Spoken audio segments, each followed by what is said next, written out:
Hi, welcome to this McGraw-Hill Education webinar. Start now. Prepare your students for new elementary math assessment questions. I'm Megan Hunter with McGraw-Hill Education, and I'll be the moderator for this webinar today. Before we get started, I'd like to go over a few housekeeping items. This webinar is being presented in listen-only mode, which means you'll be able to hear the presenters, but they won't be able to hear you. However, that does not mean you cannot participate. We will be offering several chances to interact with polls and questions, and we of course want to hear any questions you might have. So type those questions in the panel on your toolbar. If you're more comfortable asking your questions in social media, please tweet to us at mcgraw-hill K12 and we'll answer those questions as well. If we could take a second and use the chat box and type in what state you're from, we can get a better idea of where everyone is from and demonstrate how the chat box will be used.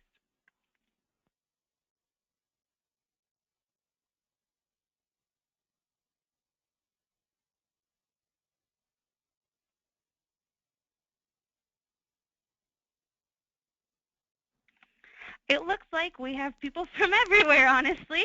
We have quite a lot from East Coast. We have some Ohioans, some from Pennsylvania, a few from Pennsylvania, and New Jersey. It looks like Pennsylvania and New Jersey are our winners for now. Great. If you have any questions, just please use that chat box, and we'll be monitoring those questions throughout the presentation. Before we get started on our webinar, I want to go over who our presenters will be today. Our first is Christy LaFleur. Christy is a National Math Curriculum Specialist with McGraw-Hill Education. She holds a Master's of Education and taught for almost 20 years, including time as an adjunct professor teaching math and science methods for elementary teachers. Gretchen is the Director of Content Development with McGraw-Hill Education. She has worked as an educator for over 3 decades, including time as an assessment specialist for the Maryland State Department of Education before coming to McGraw-Hill Education. And Beth is a National Math Curriculum Specialist with McGraw-Hill Education. She's been in education for over 35 years as a classroom teacher and mathematics leader. She has worked with mathematics educators in all 50 states. Now that we've gotten to get to know our presenters a little bit, a poll question is going to come up. If you could answer the poll question, what is your primary instructional role? The 3 choices here are teacher, administrator, or curriculum coordinator and director. If you could just match the one that best describes your role.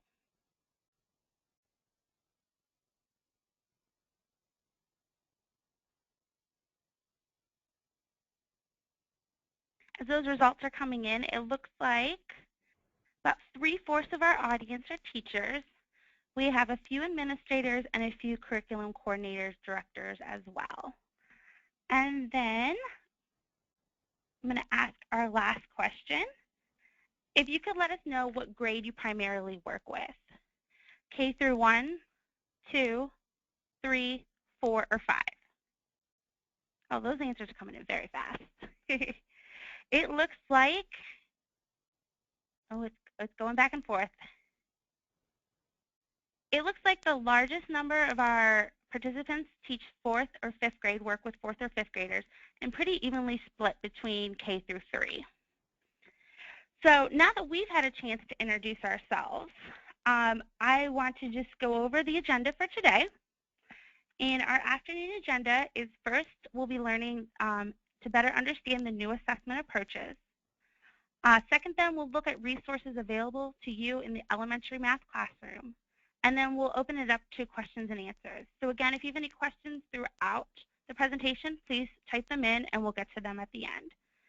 So at this point, I'm going to turn it over to Gretchen so she can let us know about new assessment approaches. Thank you. Good afternoon, everybody. It is a pleasure to be able to meet with you this afternoon. I know that you're all very busy people, and I greatly admire the work that you're all doing in these very challenging times, because we know that there is change ahead. Actually, for some time now, or maybe since time immemorial, a change has been a constant in our world of education, Now more than ever, with advances in technology, coupled with a drive to raise expectations, we are seeing significant changes in the classroom. For example, you're all working with standards like these now, these of the 21st century standards, which are far more complex and rigorous than those that just identified basic skills, perhaps during the NCLB era. If you just look at this one 5th grade example, you see multiple verbs. Students are expected to convert, to use, to solve these multi-step real-world problems. But we also see other shifts, as you know, in math instruction and assessment. For example, you're seeing grade shifts of content, with some content being expected to be taught much earlier than it had been. And you're also seeing the application of mathematical practices that permeate math instruction. You're seeing that students now are expected to justify their conclusions, to explain them, and that there are multiple conclusions to any problem. And there's, of course, great emphasis on the use of technology in the classroom, in both instruction and assessment. But one thing that has not changed, at least in theory, is represented by this graphic. You know, when Megan said I've been in education for 3 decades, it made me feel so very old. But I have been involved in, and this graphic I think represents a constant in that it shows that the learning process is this interconnection of standards, instruction, and assessment. So your framework of standards are developed to identify, to describe the skills and the knowledge that we want students to learn, that we expect students to learn. These are the skills and the content that is valued. The instruction and the curriculum are the vehicles for getting students to learn those skills and concepts that are valued. And that is what drives your daily classroom activities. And assessment then is important in that it allows us to see if students have reached those targets. And if they haven't, and those assessments are written so that they're aligned to standards, and if we find that students are not reaching those targets, then we go back to the standards and we look at them and we think about instruction again. So this iterative process is not linear by any means. It's a very cyclical process, very iterative, in which standards and instruction and assessment are all interrelated. Let's take a look at how that looks in the classroom. And here we have an eager young lad who was very enthusiastic about sitting at his classroom desk, and he wants to demonstrate, call on me, teacher, this is what I know. I don't think let's not think that he's raising his hand because he has to go to the bathroom. He's saying, no, call on me, I know. And he is happy to be in this classroom. Well, his instruction starts with those standards and learning objectives that teachers use to determine what they're going to teach. What is that? The standards drive their instruction. Our eager young lad here is going to apply what is taught through various activities, and he'll practice what he's learned and what he has been taught so that he can reinforce those concepts and skills and knowledge, so that he will become aware of more things, that he will comprehend, and he will understand. And all of those things, all of that is part of his learning process, that development of awareness and comprehension and understanding. So we as educators can make the assumption that because we've taught, therefore our students have learned. And I think back to the classroom, you know, I would say that many times, well, I taught it, you know, and I don't stop to think, well, why wasn't it learned, or has it been learned? But now we're looking at that learning process again in terms of evidence of learning. Evidence of learning takes us beyond just making assumptions to a principle of evidence-centered design, in which we believe, we try to, in what we do, what we assess, and what we teach, we are eliciting evidence to support inferences or claims about what students can know and are able to do. We use many activities, many assessments in order to elicit that evidence from our student. And in fact, these are principles that drive most professions. We look for the evidence to support conclusions.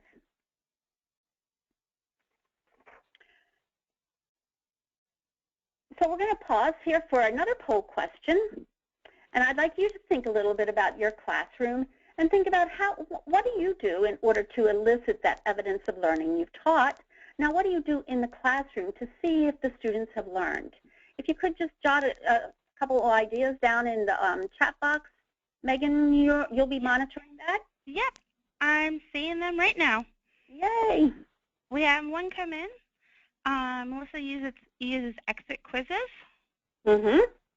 I have asked questions by Betsy. Kagan structures, quizzes, post it, prove it, self-check, short quizzes. It seems like quizzes are coming in a bit. And if we have a few right on the whiteboards. Rory says have students bring in real-world application examples, pictures of them using math in every day. Nice. Seeing a few tickets come in, exit tickets, out-the-door tickets, pre- and post-tests. A few are coming in that say share with other students, share reflections and projects. So it looks like everyone has some really great ideas. You sure do. And what you have provided is evidence of how you elicit that learning to confirm that your students have learned before you move forward. Because if they haven't learned, they're only going to get hung up as you move forward. So we have to reassess or reteach. And that's the value of always eliciting evidence. So thank you for your responses. Now I'd like us to take that evidence-centered design into assessment, because that's what our webinar is focusing a little bit more heavily on, and that is on assessment and how the new assessment item types that we are using, because they are the newest technology-enhanced item types allow us to elicit greater and deeper evidence of learning. And this is a bit of a shift in assessment and also in what you do in your classroom, in that even though I think we've always done it, we've always elicited evidence in one way or another and in multiple ways, but there's greater focus on now that, and it's much more directive when we're developing assessments, because every item we write, every assessment we give is to do, its purpose is to elicit that evidence. We use technology-enhanced items because, as I said, they elicit greater and deeper evidence of learning. They also allow us to provide stronger alignment to these more rigorous, complex standards. They also enhance scoring options so that we can more speedily score the assessments, as well as gain a greater degree of information through full, partial, or no score points credits given. The TE items also allow students to interact with the content, and they also align to the real-world learning experience. So thus, they're a much more authentic alignment of skills to assessment. In the next few slides, I'm going to share with you a few examples of these new types. The first type it doesn't look all that different than the traditional multiple choice types, but this is a multiple select, in which students now have more options presented to them that are correct. In this case, they're choosing all the shapes that are quadrilaterals. And you can see that there are 2 correct responses here. So what does this do? Why is this a benefit? Well, now we have more evidence that the student understands the concept that's being assessed. We have the students are given a more thorough set of solutions, multiple ways to demonstrate the solution, and therefore they have to analyze and evaluate the given answer choices, and not just guess at them or select just one. Here's another example of a multiple select. Again, you can see that students, in responding to this item, are going to provide deeper evidence of learning, and thus will support the inferences or claims that we can make about what students know and are able to do. You will notice in both of these that the direction to the student is to select all of the equations or all of the answer choices that are correct. But there are also some multiple select items that direct students to select a certain number. And we consider those a little easier. But all multiple selects are cool because they take the traditional item type and provide more evidence. Next item type is a drag and drop, which allows for that greater interaction with a wide range of ideas or examples within one concept. Students will analyze ideas to classify, order, or categorize them within a concept. In this item, which in the 1/4 fraction was down on the bottom, and it's been dragged up to the number line. And thus students are not selecting the correct response, but actually interacting with the numbers. Here's another item type that is widely used in assessments, and that's this matching table. And a matching table allows for analysis of multiple ideas within one concept. Students analyze the ideas to compare and contrast how they fit into the concept. Again, more evidence is elicited from the student about what they know, and as they select the yes or no for each of, in this case, the fractions presented to them. Here's another little bit more challenging matching table in which students have more options to select from and more answers to determine as being correct. Another TE item type is the graphing item type. And whenever I see this type and I think back to those graphing items that took up a full page where there are 4 answer choices and each one was a graph, and the students had to analyze the 4 graphs and determine which one is correct. In this, the students actually interact with the graph and demonstrate their graphing skills. The blue and green lines would not appear to the students until they drew them in the graph itself.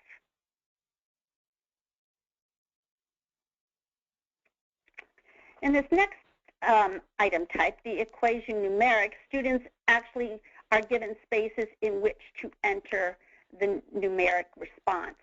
Now, this is not, this item isn't the view that the students would see. This is a view of it. This is an item card, so it still shows the standards that are being measured, and then you see that's followed by the item that the students are presented with.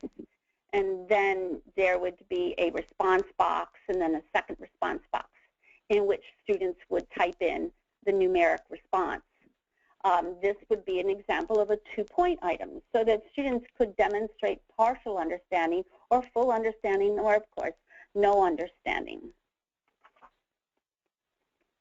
And then the item type that proves to be challenging to many students, as we've seen through assessments that have been delivered to students so far, because now more than just one item, students are presented with a collection of related items that requires the application of multiple skills to complete an authentic task.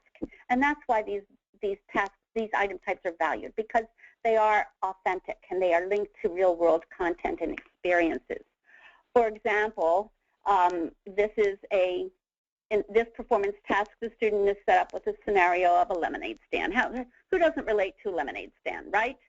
And they are presented with this graph, and then this is a 3rd grade performance task. Then students are presented with a series of items in which they have to demonstrate evidence of knowing how to complete multiple operations. So here's the second one. There they would type in, they would choose the numbers to select correct responses. A 3rd item type where they're using different calculations. And then the 4th one is the culminating item for this performance task, in which students are going to use a variety of their math skills. And sometimes in completing this culminating activity, this culminating item, they also might think back to the items that they had completed previously and think, maybe I made some errors back in those earlier items and can make changes. So you can see that these assessments, these performance task assessments provide information to determine what students know and are able to do. They provide that evidence of learning and thus will drive what needs to be retaught or where there might be additional intervention or support needed. If you would like to see some additional examples, you of course can go to the consortium's websites where there are a number of sample items for teachers and students to use. And even better, there are many resources available for the elementary math classroom. But before we move on to Christy and Beth's part of the presentation, I think, Megan, we have one more polling question, correct? Yep. While we get ready to switch over, we're curious about what type of question type that Gretchen described. Which one do you think your students would have the greatest challenge with?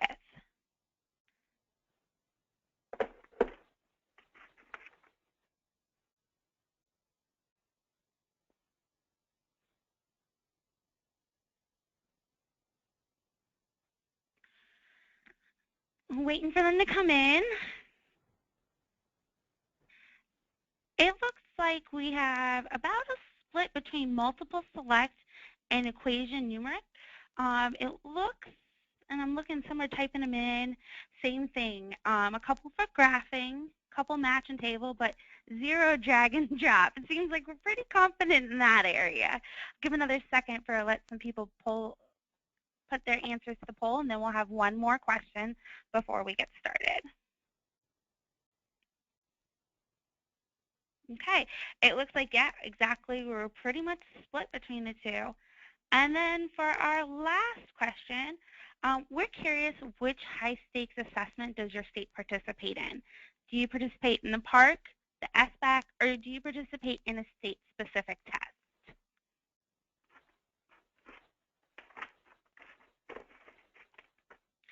It's looking like, with about half the votes in, that half of everyone takes a state-specific test. So it's coming in at about 60% take state-specific tests, about 25 take the PARCC, and about 15 take SBAC. And then the ones typing in, it looks like they all take state-specific as well. So pretty much it sounds like what we're doing is we're taking state-specific tests. So, and Megan, I'll just add that that kind of represents a shift from even a year or two ago when more states were, associated with PARCC or Smarter Balanced. Yeah, and I would be curious if you want to put it in the chat box if you previously took those tests and you switched to a state. Before I turn over to Beth and Christy, I just want to go over a couple questions that have come in. Will we be getting a copy of this presentation? Yes.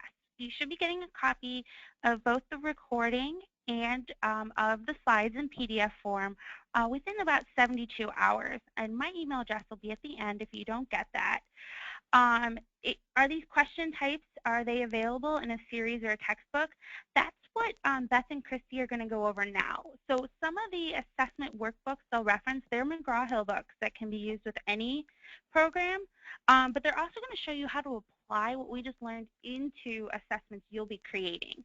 So whether you have McGraw-Hill or someone else, we really want to show how you can bring these question types into whatever program you are using. So it looks like previously people who are taking state tests, about 6 people said that they previously took the PARCC, but their state has dropped it. Terry's is really funny, after disastrous testing session. We hear that quite often. So hopefully we can help relieve some of the pressure there. So I'm going to close the poll now, and I'm going to turn it over to Christy. Christy, are you all set to get started? I think I am, yes. So is it on my screen or your screen, Megan? It should be. You're the presenter. If you just want to go ahead and show your screen, we'll get started. Okay. All right. I'm hoping everybody can see my screen. I'll let you know. We don't see it quite yet. Now let's try. I had to click a little button. Yes, that's it. All right. We'll get started. Great. So Beth, are you here with me? I sure am. Awesome. All right. Well, Gretchen, that was some great information. Megan, I do have one more question. Could you repeat the top 2 questions that teachers, those different types, one of them was multi-step, multi-select, I believe? Yeah, ours were multiple select, and I have to get back to it, but with the with numeric. I think performance task. Equation numeric was the other one. Equation numeric is the other one. Okay. The equation numeric. Okay. All right. So great. I just want to make sure that we hit on that, Beth, this afternoon. Okay. To ensure that we show those different types. So that was awesome information, Gretchen, and it was great that someone asked, hey, is there some resources that maybe we could go ahead and start using in our elementary classroom? And that's exactly what Beth and I want to share with you this afternoon, is some resources front corner. If you'll open that menu, and you'll see just a vertical resources there, and you'll choose the assessment. From choosing assessment, this is what will appear in your Teacher Center. And you'll find just great resources for each chapter.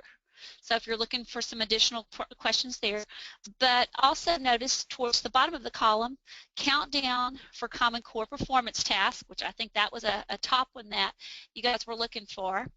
And I like to kind of just joke and say, think smarter no matter what the name, because I hear the sways back and forth from, yeah, we were PARC and now we're not, and those different types. So we've created some assessment booklets that are for the SVAC or for the PARC, or simply just for those high stakes 21st century assessment. And you know, Christy, that would be a great one for those teachers who responded in the poll that I think it was about 50% who said that their state, you know, was using a different high stakes test. That would be a great place for them to go. Yes, perfect. Exactly. And then thirdly, what I'm going to share with you is the McGraw-Hill e-assessment system. And that assessment system is a cloud-based system. So it's just super rich, and McGraw-Hill seems to be updating it many times throughout the year.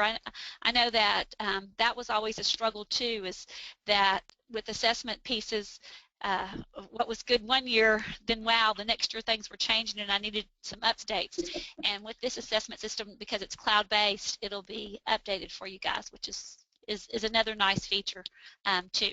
So anyway, with that username and password, you guys can go in and get to this assessment, and let's take a look at some of these. So for example, the first on that column, the countdown to Common Core. This is where you'll find more performance tasks. So here's a performance task on an animal shelter volunteer. You'll notice the many multi-steps. Oh, shoot. Ned just came up. Yeah, and I just want to reiterate, I know I'm getting some questions here that regardless of what program, you definitely, you know, what they're going to show right now are Blackline Masters we have available, but once we get into e-assessment, regardless of what you have, you know, we want to help you get these question types identified for the best assessment for your classroom. Yeah, and so like I said, this is just kind of something that you can use as a teacher in your classroom, that cloud-based assessment, and it's a great piece. We'll talk a little more about it and show it to you in just a second, but as Megan mentioned, there's Blackline Masters here, and then those other questions, you can either print them out or you can project them and interactively do them as a class. Okay, so we caught up and we've got the countdown to performance task here. Yes, we're good. Okay, good. So as you see, these are different performance tasks with multi-steps in them, just exactly what Gretchen talked on and touched on about the fact that you want to continue to build. So, you know, we have the director talking about design for one of the pins, and then we have Max that's going to draw the rectangle, and Sarah's going to label it, and then, you know, we need to decide if we need to make it a larger pin for multiple dogs. So there's different types of resources there and different performance tasks. Now what's nice about these is not only do you find the performance, but then there's a student recording sheet. And you know, I think it's great to give these student recording sheets at the beginning, but sometimes, and I'm sure you guys probably may feel the same way, it's also nice to allow the students just with a blank sheet of paper. Don't you agree, Beth? Absolutely. You know, and it's going back to what Gretchen said as well, that evidence of learning and justifying your conclusion. So that blank sheet of paper, you know, also allows them to draw and write, you know, their way. And when we think about, you know, the assessments as well with alternative strategies, they're not all going to get there the same way. And I remember that very first poll we took, we asked what teachers wanted with regard to evidence of learning. And the third one that Megan mentioned in responses was real-world application. And I can't think of a better way to get that real-world application than through these performance tasks. Excellent. That's exactly it. And I think the student recording sheet is a great way to begin to guide those students because a lot of times we were having the students doing the math, but we really want the students thinking the math. And so this will help guide them into that evidence of learning and thinking the math. Of course, for you, the teacher, as well, know that we have great rubrics available to help you with those performance tasks. You'll see this sample right here. Did it pop up yet? It's coming. There it is. Okay. There we have the Common Core standards, the domains, and the clusters, which exactly mathematical practices this performance task is related to, as well as the standards. My personal favorite is probably down at the bottom, that depth of knowledge chart, where you can really dig into the depth of knowledge and allow students to calculate, explain, analyze. Once again, Gretchen mentioned that those high-stakes standards now are all about just more than one verb. You know, it used to be just one verb, and now we've got many different ones, and that'll help with these performance tasks. And then, of course, you'll also see that relating to the task. We want to keep them in the world, but we also want to make sure that our students have had a chance to have such type, maybe some of them have had this type of experience. Maybe some of them have volunteered at an animal shelter or things like that. And wouldn't it be nice that if you could even visit your local shelter? Is there anything you want to add on these performance tasks? I'm sitting here just thinking problem solving.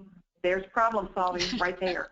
And then that application, yeah, the application of the standards for mathematical practice. Yeah. And I think right. we really, you know, really just a great opportunity for our listeners to go in and you know, make use of these that really going to give them a really big picture look at that application of mathematics. Yeah, so perfect. So here's one place, and that was called in the countdown. Now another place, and I'm with Beth, that since over 50% of our audience is looking for state specific, you'll be looking at the 21st century assessment booklets. And basically this is just Blackline Masters, and in this Blackline Masters you'll see the assessment item types. So for example, I probably needed to pause again. I just get so excited.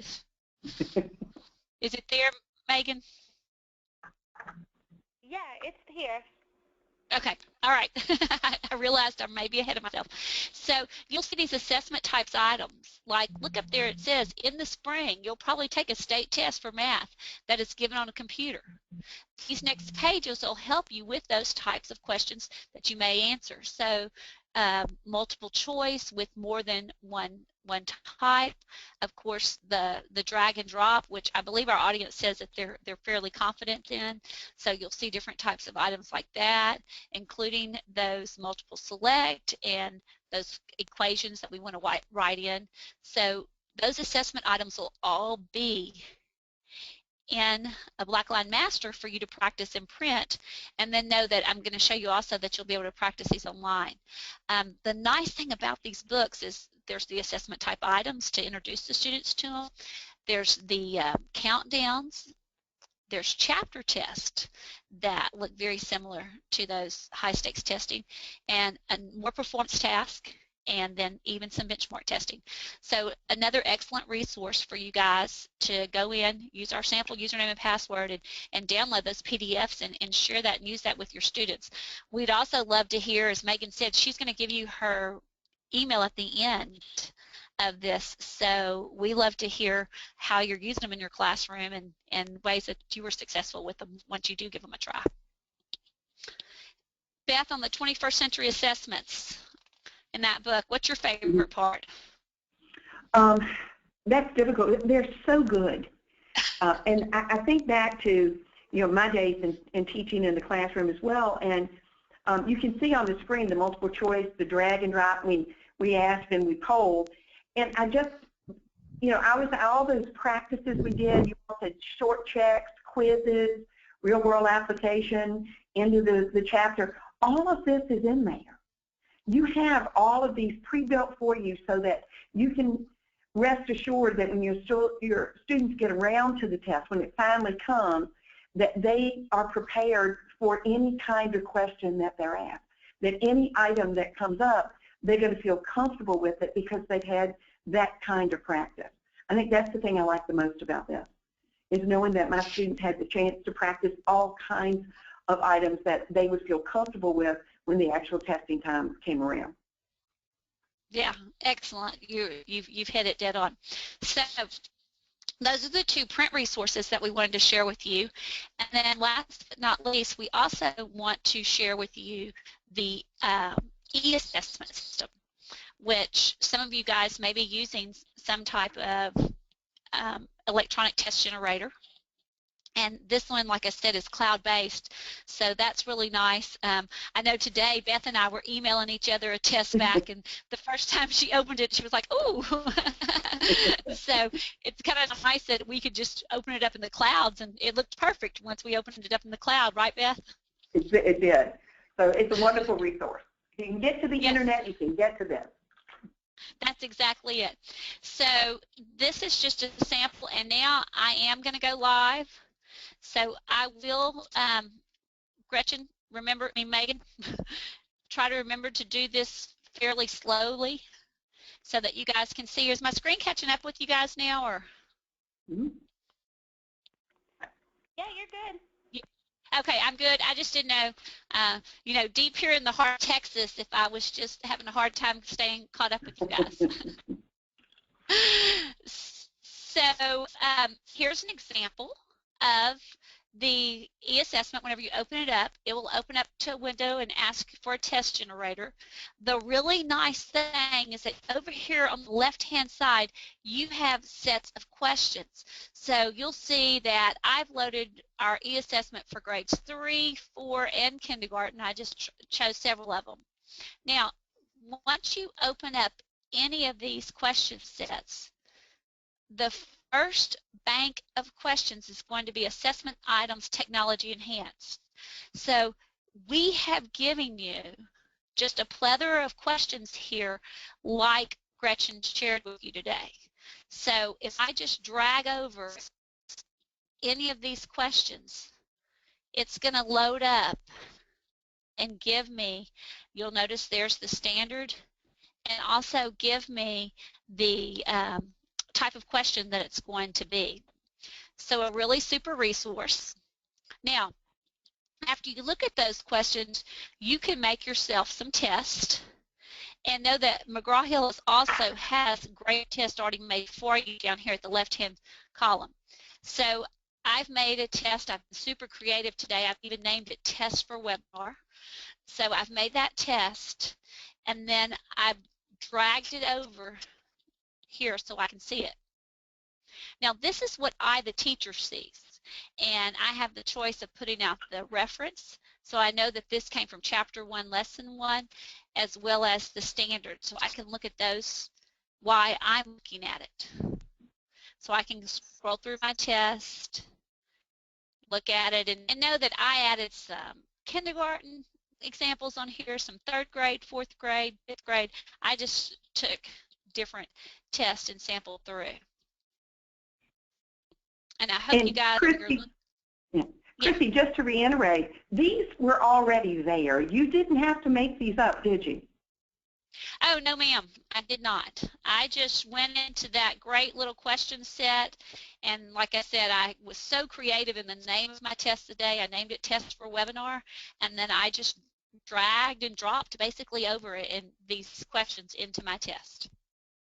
And is there a limit to the number? Could you do 5 or 10 or 50? You're right. There's no limit. So there is no limit. Now, of course, once I do one of these, the other nice thing is that I can go in and edit it, delete it, duplicate it. So even I can, be even more limitless than that, Beth. So once I get my test the way I like it, and I'm like, wow, okay, this is great. What does it look like whenever my students are going to see this? More importantly, I was telling you guys that we gave you a username and password, and hey, let's go try this out with my students. So how can I do that? Well, you can do that as a whole group in your class by simply going to test. So up at the top, I've chosen test, and then the very second to last is preview online test. And if I click on that, a new window is going to open up, and this is going to preview the online test that my students would take. So I just imagine being in my classroom. Maybe I have some type of interactive whiteboard system, but if I just have a white wall and a projector, I can do this, because then I could go up and allow my students to, question number 1, shade the row and column in which all 3 rounded numbers are the same when rounded to the nearest 10th.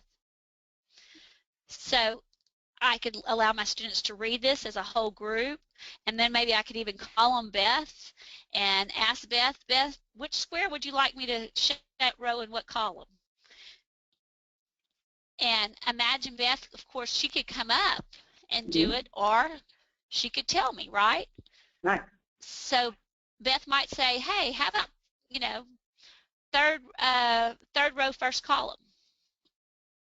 And then I could shade that. Now, once Beth made her decision, what's that going to do? That's going to ask my students, we know that we want to shade a row or a column.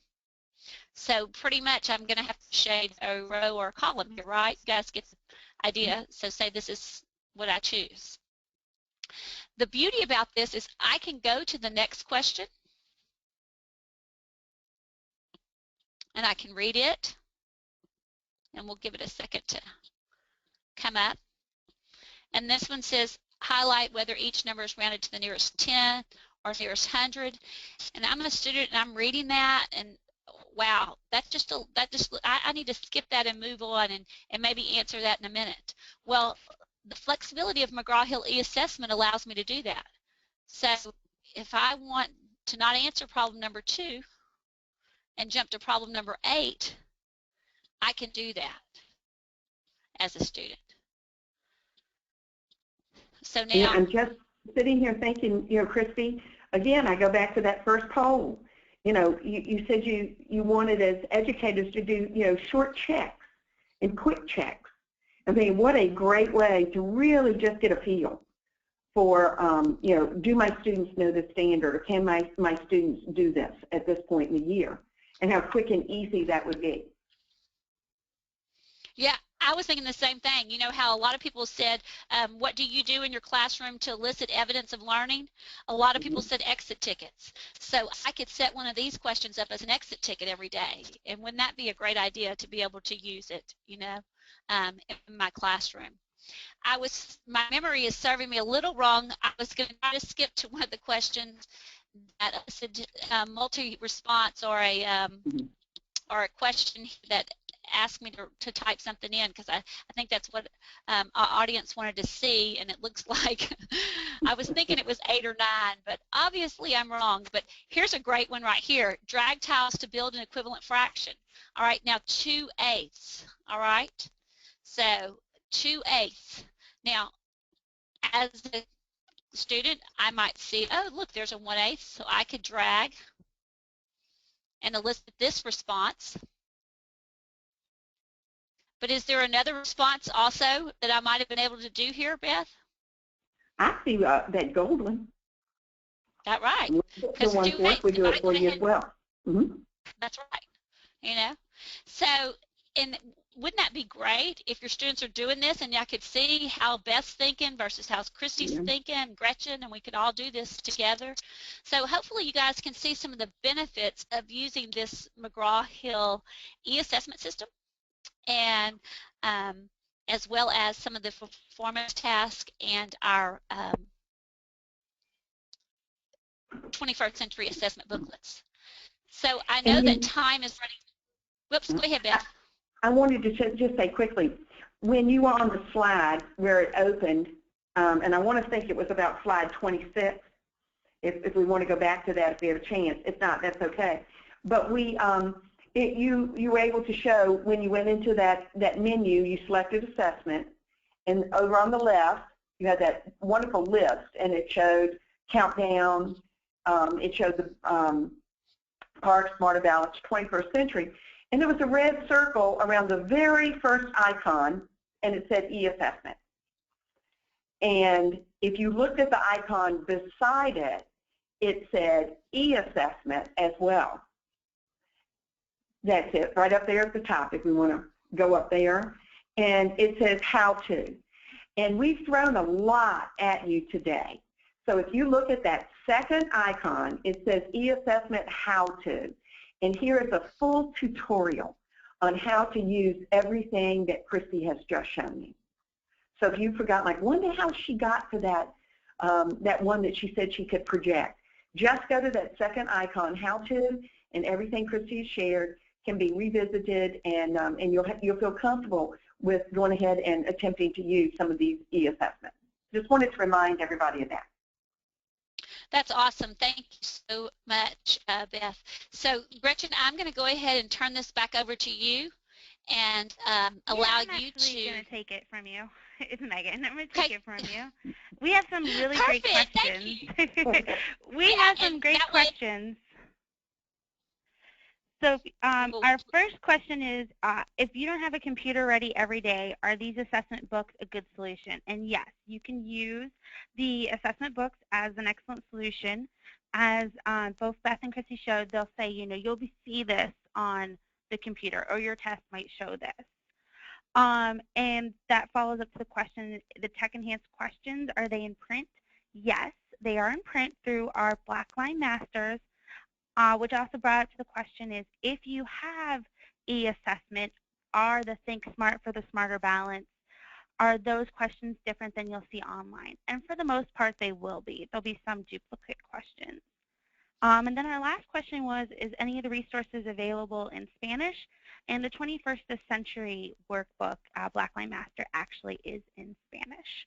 So if you have a Spanish population, that Blackline Master is available to you. So at this point, I want to say thank you so much for attending. We really appreciate you taking time to hear about assessment and the new approaches with it. You'll be receiving a follow-up email in about 72 hours. If you do not, my email address is on the screen, megan.hunter@mheducation.com. Feel free to reach out to me. You'll be getting the slides from today along with the recording. And if you have any additional questions and we didn't get to your question, please also feel free to follow up at any time. I want to thank Gretchen, Beth, and Christy for taking the time to help today, and most importantly, thank you to everyone on the webinar. We really appreciate it, and have a good rest of the beginning of the school year. Thanks so much. Bye. Bye. Thank you. Thank you. Bye-bye. Bye-bye.